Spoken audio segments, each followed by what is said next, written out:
There's a moment that happens every year, usually around birthdays or holidays. Someone hands you a wrapped package, their eyes bright with anticipation, waiting for your reaction. And instead of joy, you feel something else entirely, tightness in your chest.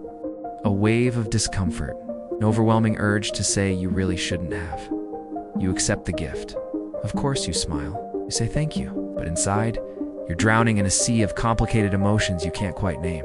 Guilt, unworthiness, obligation, maybe even a strange kind of panic. And while everyone around you seems perfectly comfortable with this simple social ritual, you're wondering why something that's supposed to feel good makes you want to disappear. If this sounds familiar, you're not alone. And more importantly, you're not broken. There's a profound psychology behind why some people find receiving gifts emotionally excruciating. And it has nothing to do with being ungrateful or difficult, but it has everything to do with how your mind learned to protect itself, how you internalized your worth, and what you came to believe about deserving kindness. So let's talk about it. Let's explore why a simple act of generosity can trigger such complex discomfort. Because behind that polite thank you often lies a tangled web of self-worth issues, childhood conditioning, and psychological defense mechanisms that deserve to be understood. Asterisk. When most people receive a gift, they experience joy, gratitude, maybe excitement. But for some, the dominant emotion is discomfort. Not disappointment in the gift itself, but something deeper. Something that has nothing to do with the object and everything to do with what it represents. Psychologists who study gift-giving behavior have found that this discomfort isn't random, it's systematic, it follows patterns, and it reveals fundamental beliefs people hold about themselves, about love, and about their place in other people's lives. The first layer of discomfort often manifests as what researchers call gift guilt. It's the immediate psychological response of feeling undeserving. When someone gives you something, your mind starts calculating. Did I deserve this? Have I earned their generosity? Am I worth this expense, this thought, this effort? For people with low self-worth, these questions don't have easy answers. Because somewhere deep in their subconscious, they don't believe they deserve good things. Not because they've done anything wrong, but because their sense of worthiness was damaged long before this moment ever happened. Think about what a gift represents. It's someone saying, I thought of you. I value you. You matter enough to me that I wanted to make you happy. For people who struggle to believe they matter, receiving that message feels almost dangerous. It contradicts a core belief they've held about themselves. And our minds don't like contradictions. So instead of experiencing joy, they experience cognitive dissonance, the uncomfortable tension between what they're being told and what they believe. Research in social psychology has shown that people who have difficulty receiving gifts often score lower on measures of self-compassion and self-acceptance. They're more likely to have internalized critical voices from childhood. They're more prone to perfectionism and fear of judgment. And they often struggle with the simple act of believing they're lovable without having to earn it. Asterisk. But the discomfort goes deeper than just self-worth. There's another layer, one that's deeply embedded in human psychology, the rule of reciprocity. Anthropologists have documented that in virtually every human culture, gift-giving creates a social debt. When someone gives you something, there's an unspoken expectation that you'll give something back. Not necessarily equal in value, but something. This is how social bonds are maintained. This is how humans signal that relationships are balanced and mutual. For most people, this reciprocity feels natural, even pleasant. It's part of the dance of friendship and connection. But for people who already feel uncomfortable receiving gifts, reciprocity becomes a burden. Because now, on top of feeling undeserving, they also feel indebted. Studies published in the Journal of Consumer Psychology have shown that gift recipients often experience what researchers call indebtedness, anxiety. They worry about having to reciprocate, about whether they'll be able to match the value or thoughtfulness of what they received, about being caught in a cycle of obligation they never asked for. This is especially acute when someone gives an expensive or particularly thoughtful gift.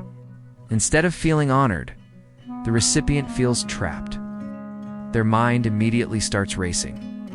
Now I have to get them something just as good, but I can't afford that. What if I disappoint them? What if they think I don't care as much as they do? Here's where it gets complicated. Because the giver usually has no idea they've created this internal crisis. They gave from genuine care. They wanted to make someone happy. But for the uncomfortable receiver, their kindness has inadvertently become a source of stress. Research from behavioral economics shows that people consistently underestimate how much stress their gifts cause for recipients who struggle with reciprocity anxiety. Gift givers think they're creating joy. But for some recipients, they're actually creating obligation. An obligation doesn't feel like love, it feels like debt. Asterisk, there's another dimension to this discomfort that people rarely talk about: attention. Receiving a gift puts you in the spotlight. All eyes are on you, watching your reaction, expecting gratitude, joy, enthusiasm.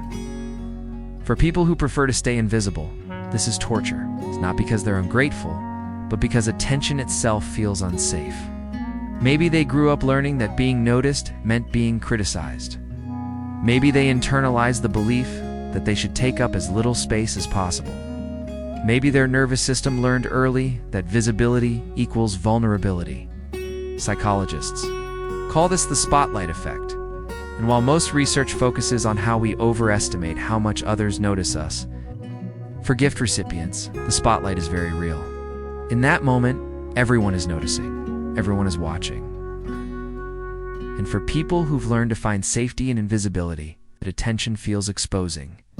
Think about what happens when you receive a gift in front of others.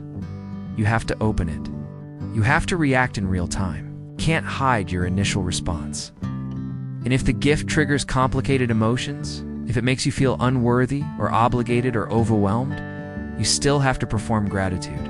You still have to smile and act delighted while your insides are churning. This performative aspect of gift receiving is exhausting for people who already struggle with social masking. They spend so much energy managing their external presentation that adding gift receiving to that load feels unbearable. It's not the gift they can't handle. It's the performance of receiving it. Asterisk, like most psychological patterns. Discomfort with receiving gifts often has deep roots in childhood.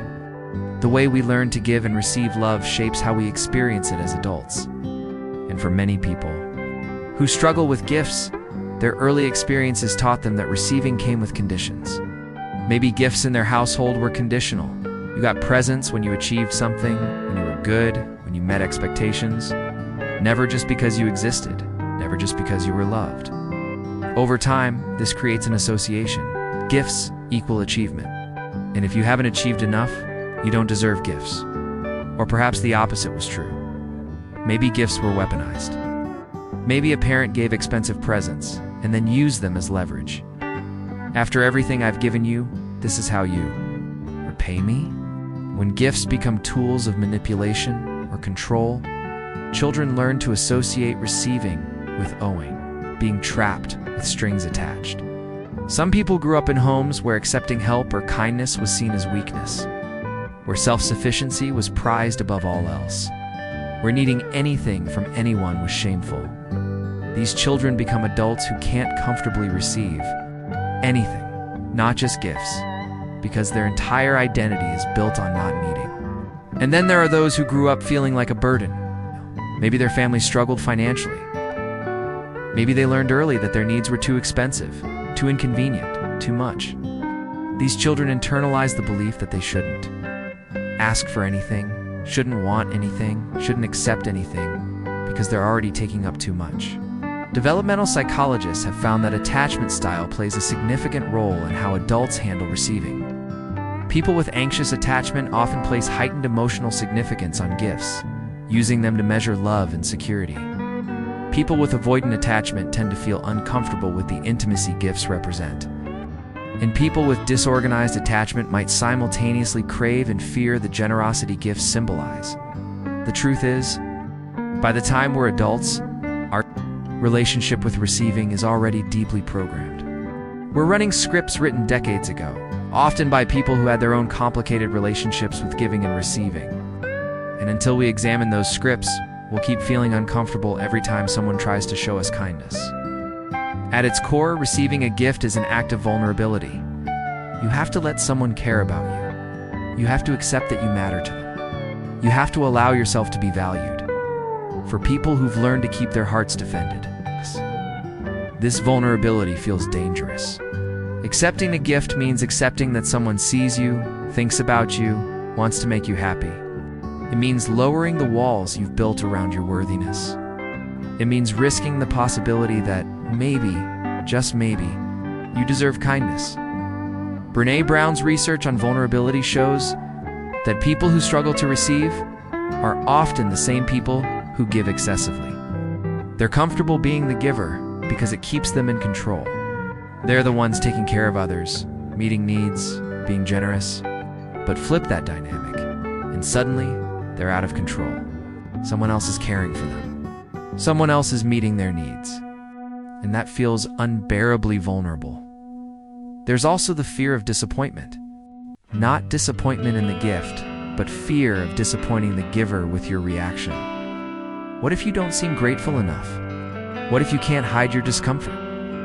What if they realize you're not worth the effort they put in? This fear creates a terrible paradox.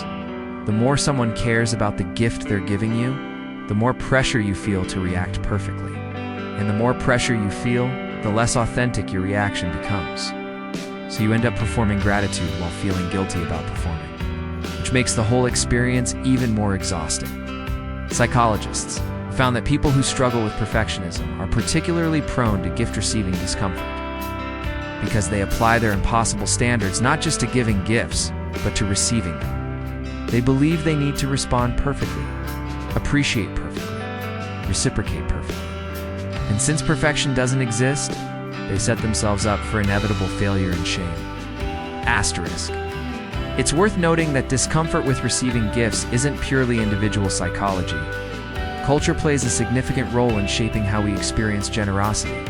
In many Western cultures, particularly in the United States, there's a strong emphasis on independence and self-sufficiency.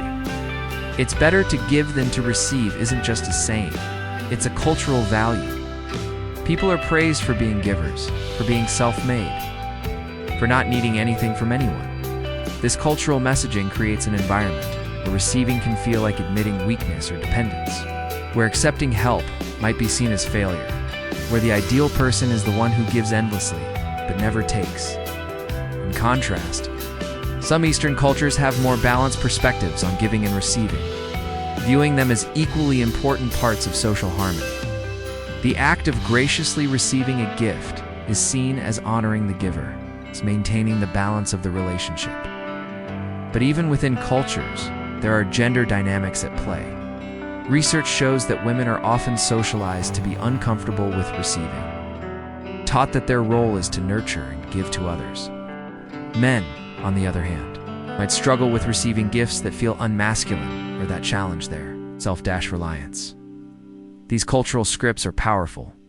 They shape not just how we behave around gifts, but how we feel about ourselves when we struggle to receive them. Are we being appropriately independent? Are we being too needy? Are we failing at some unspoken cultural expectation? Understanding that some of your discomfort might be cultural rather than purely personal can be freeing. It means you're not defective. You're responding to real messages you've absorbed from the world around you. And once you see those messages clearly, you can decide which ones you want to keep and which ones you want to release. Asterisk, something fascinating happens in the body. When people who are uncomfortable with gifts receive one, it's not just psychological, it's physiological. When you feel uncomfortable, your nervous system activates. Your heart rate might increase. Your breathing might become shallow. You might feel heat in your face, tension in your shoulders, a knot in your stomach. These are all signs that your body is in a stress response. From a neurological perspective, this makes sense. If your brain has learned to associate receiving with danger, whether that danger is obligation, unworthiness, vulnerability, or something else, then receiving a gift triggers your survival instincts. Your body is trying to protect you from a perceived threat, even though rationally you know a gift isn't dangerous. Neuroscientists have found that people with gift-receiving discomfort show different brain activation patterns than comfortable receivers. When uncomfortable receivers are given gifts, areas of the brain associated with anxiety and threat detection light up. In comfortable receivers, areas associated with reward and pleasure activate instead. This isn't just interesting science. It's validation that what you're experiencing is real and biological, not just all in your head. Your nervous system has learned a pattern, and patterns can be unlearned, but it takes time, awareness, and compassion. Some people report physical symptoms when receiving gifts: nausea, dizziness, feeling frozen, or wanting to flee. These are classic trauma responses. And while not everyone who dislikes receiving gifts has experienced trauma, for those who have, gifts can be genuine triggers. Maybe gifts were used to apologize for abuse. Maybe they came after violence or neglect, creating confusion about what love looks like. Maybe generous gifts masked emotional absence. When this happens, the body remembers. And even years later, receiving a gift can activate that old trauma response. This is why some therapeutic approaches to gift-receiving discomfort focus on somatic work, helping people feel safe in their bodies when receiving kindness. It's about teaching the nervous system that receiving doesn't have to mean danger. Asterisk, here's something interesting that often emerges when you talk to people who hate receiving gifts. They're usually incredibly generous givers. They love giving gifts. They put thought and care into choosing them. They experience joy seeing others happy, but ask them to receive, and suddenly all that ease disappears. This paradox reveals something important. These people understand the value of gift giving. They know it's not about obligation or keeping score. They know it's about connection and care. But somehow they can't extend that same understanding to themselves as recipients. Psychologists have studied this phenomenon and found that many generous givers who struggle to receive are operating from what's called conditional worthiness. They believe they're worthy when they're giving, contributing, being useful, but they struggle to believe they're worthy simply for existing. This creates an exhausting dynamic. They pour themselves out for others, finding validation in being needed, being helpful, being the giver, but they deny themselves the nourishment of receiving. Over time, this leads to burnout, resentment, and a deep loneliness that comes from never letting anyone truly care for them. There's also often an unconscious belief at play. If I'm the giver, I'm in control. If I'm the receiver, I'm vulnerable. And for people who've learned that vulnerability equals danger, staying in the giver role feels safer. But here's what they often don't realize. By refusing to receive, they're actually denying others the joy of giving. They're preventing the very connection they claim to value. Because true connection isn't one-directional. It's a dance of giving and receiving, of vulnerability and care flowing both ways. When you refuse to receive, you're essentially saying to the other person, I don't trust you with my vulnerability. I don't believe you genuinely care. I won't let you have the experience of making me happy. Not that ironically creates the very distance these generous givers often fear. Asterisk. Not everyone who struggles with receiving gifts experiences it the same way. The discomfort comes in different flavors, each with its own psychological signature. Some people feel primarily guilt. They believe they haven't earned the gift, don't deserve it, aren't worth the expense or effort. This is rooted in low self-worth and often connected to achievement-based love in childhood. Others feel primarily anxiety about reciprocation. Their minds immediately start calculating. Now I owe them. What do I give back? When? How much? This is rooted in social anxiety and fear of failing social obligations. Some experience shame. The spotlight is on them. They're being noticed. It's a fundamental belief that they should remain invisible as being violated. This often comes from childhood experiences, where being seen meant being criticized. Then there are those who feel trapped or controlled. The gift feels like it comes with strings, like it's a tool for manipulation or creating obligation. This often stems from experiences where gifts were used as leverage or control, and some people feel overwhelmed by the intimacy the gift represents. Someone thought about them, cared enough to choose something, wants to make them happy. That level of being known and cared for feels too intimate, too vulnerable, too much. Understanding which flavor of discomfort you experience can help you trace it back to its roots. Because each type of discomfort has different psychological origins and responds to different healing approaches. Asterisk. While the discomfort with receiving gifts is real and valid, it comes with costs that are worth examining. First, there's the relational cost. When you consistently refuse gifts or can't receive them graciously, you send a message to others. Maybe not the message you intend, but a message nonetheless. You might think you're being humble or independent. Others might experience it as rejection. They wanted to make you happy. They wanted to show they care. And your discomfort, your inability to just receive, can feel like a door being closed in their face. Over time, people stop trying, they stop giving. Not because they stop caring, but because giving to you has become uncomfortable for them too. There's also a personal cost. By refusing to receive, you're cutting yourself off from one of the fundamental ways humans experience connection and care. You're denying yourself the nourishment of being valued, of mattering, of being thought about.